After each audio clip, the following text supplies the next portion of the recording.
Hi, my name is Fran with the Prosperity Agenda, and welcome to Coaching Up Close, our mini webinar series designed to work some quick tips into your busy schedule to help you improve your coaching skills. But first, let me introduce TPA.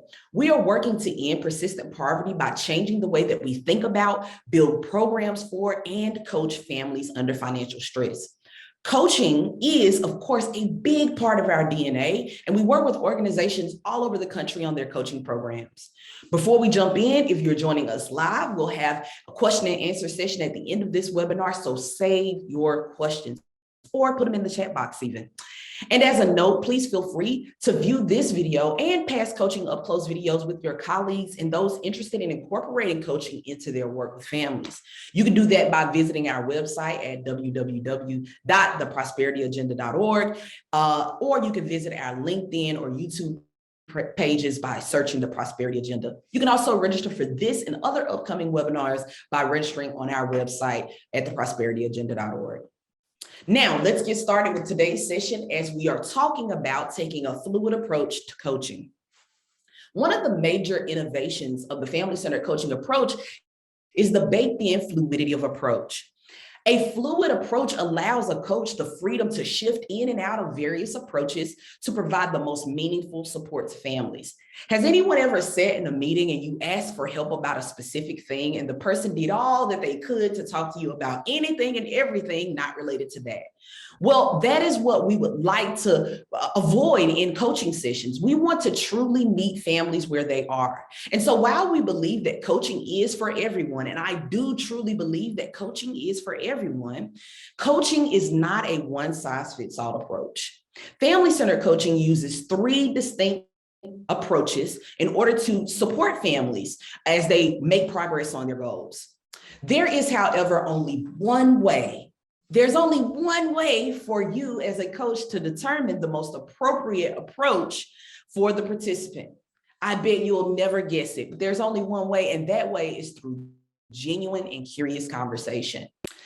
Deep conversation using coaching skills such as asking powerful questions, holding the focus of the session, asking permission, and reflective listening allow you to take the guesswork out of determining how to support the participant. So I'd like to quickly review the three approaches to working with families within the family-centered coaching model. The first approach is case management. Many of you have heard of case management when you think of the traditional case management work. This entails resolving an issue or a crisis and navigating systems or putting out fires. We generally use the approach of case management when the participant is having a specific issue. Your role as the coach when using this approach is to provide them insights about how to navigate the systems, the programs, and to identify resources that will help them resolve the crisis. It is nearly impossible to make progress on a real change or goal if there is some instability or a crisis or some type of issue happening in the life of the participant. And so we use case management in order to resolve those issues and provide a level of stability so that the participant can think about what type of changes and goals they'd like to set for the future. I often tell a story about how my house burned down when I was in the 10th grade, and the fire truck showed up, and the second vehicle right after that was the American Red Cross. It would have been crazy. It would have been out of this world, would have made no sense at all for that volunteer to ask my mother while her house is up in flames, well, what are your aspirations? What are your educational aspirations for your children? While that is an important question, it does not meet my mother where she is in that particular moment. In that moment, she needed resources. She needed support. She needed a place for us to sleep at that night. We needed clothes. We needed a lot of things. And so case management is literally there for you as the coach to support the participant in those tangible things that they need. There's expertise that you hold as a coach as far as how to navigate the system, where the resources are, referrals that you could offer to them, all to help them to resolve the the issue or the crisis that they might be experiencing. I'd like to preface that by also saying that case management and what that looks like in your organization and your work might vary based on the services and programs that are available within your program. If you work for a job workforce board, maybe you might not have as much insight on how to support them in resolving an issue around housing. However, you would likely be that person's number one contact in order to get more information about that. All right, the second approach is the readiness assessment. The readiness assessment explores options and identifies what is getting in the way of making progress. Before we even set a goal, we need to know, how ready are you for this change? One of the principles of trauma-informed care, or the practice of trauma-informed care, really centers on making sure that we're not overloading a participant or burdening them with things that they are not ready to do yet. We want to set them up for success. And so we do this through scaffolding. We have a series of, again, curious and genuine conversations to explore the options. I like to say it like this. Imagine if you set out your chessboard and you just move things around and see how it goes. And we try it out. Maybe it doesn't work, maybe it does, but we want to do as much as we can to clear the runway of obstacles that could get in their way before we get started with practicing our goal. And so we use readiness assessment to really dig into, well, what's getting in your way and what are the things that might be necessary and possible for you to do and achieve in a particular area of your life. The third approach is the one that we call goal practice. I know many of us are used to saying goal setting. Well, we've learned through research and speaking with many of our partners across the country that goal setting is just that. You kind of set it and forget it. Goal practice is a system, a way of practicing particular behaviors that will lead to a long-term outcome or change, okay? And so we're targeting these conversations to plan and support the participant as they take action. But we're not just focusing on the what, we're focusing on the how, okay? We're not just focusing on that you need a new job, we're also focusing on how you will make it to that job. We're focusing on how you will apply to those positions. We're focusing on the behaviors, because the goal of coaching is to ensure that when we are no longer there with them in that day-to-day process of reaching their goals, they have built up within themselves the ability to think through how to make decisions that will lead them to the end that they desire. And so we use goal practice in order to practice our goal. Also in goal practice, there's kind of this baked in belief that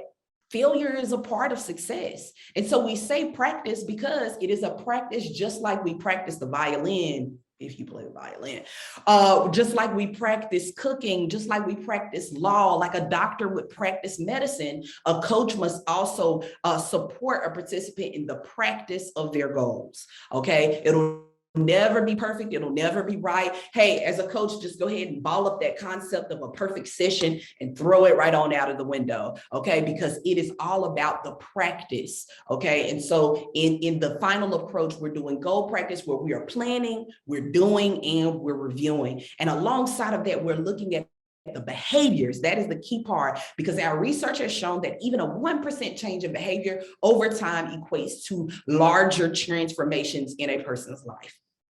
Okay, so coaches and participants may decide to switch approaches during a single coaching session or over the course of a coaching relationship. Truly being fluid in your coaching approach means even in a conversation that's happening live, if I as a coach determine through something that is shared with me from the participant that I need to change the approach, maybe I'm using case management and I find out, oh wow, they're really ready to explore options. They're ready to figure out what's getting in the way, I can then make the call to switch to a readiness assessment approach. Okay, these approaches are particularly helpful if you are working with the participant in several areas of their life, right? And so at one point when I was a coach, I was helping folks in 5 different areas of their life. I don't want to try to name those right now because I'm going to go blank, but we were working on finding new careers. We were looking at their finances. We were looking at their health goals. We were looking at their family goals. We were looking at their housing goals. There were several different areas that we were looking at. And while in one area area, a participant may have been ready for goal setting. In another area, they may have requested case management in order to address an immediate need. And so it's necessary for you to be able to be fluid, especially when you're working across multiple areas in a participant's life.